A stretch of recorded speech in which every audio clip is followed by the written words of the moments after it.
صفك صفك يا مرجان، ست زكية في الدرجان، واللي صفك أبو يعطيك. السلام عليكم ورحمة الله، والصلاة والسلام على سيدنا محمد وعلى آله وصحبه أجمعين. إن سرقت أسرق جمل، وإن عشقت أعشق قمر. هذا هو مسنا اليوم، فتعالوا نسمع حكاية المسن.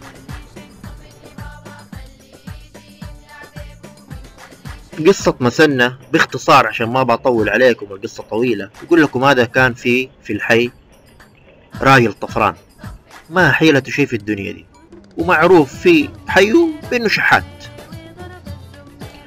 لكن ما يملك في الدنيا دي إلا شيء واحد، يملك قلبه. وكان يعشق واحدة ست عندها بسطة بعيش، فقرر إنه يتقدم ليها ويتجوزها. فراح جلس جنبها في البسطة وطلب يدها، فقالت له: شوف يا ولد الناس، أنا عارفة إنك طفران وما حيلتك شيء، لكن جيب لي مهري وأنا حوافق عليه. قال له: إيش مهرك؟ قالت له: إلا تقدر عليه.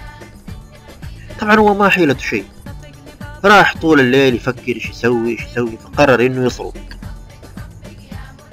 كان في آخر الحي في حوش، كان صاحب الحوش هذا يربي دجاج وبط، وكان في عنده كم جمل وكم خيل، فقرر إنه يسرق. وفي الليل والناس نايمين راح طبع الحوش هذا ودخل عشان يسرق أي حاجة.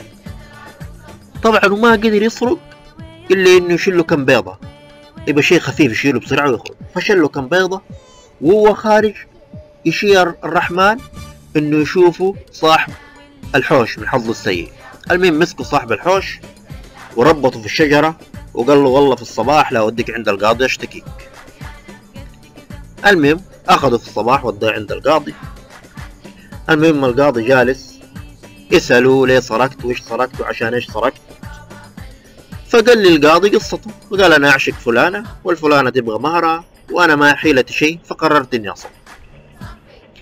المهم في الأخير حكموا عليه إنهم يقصوا يده لأنه سارق.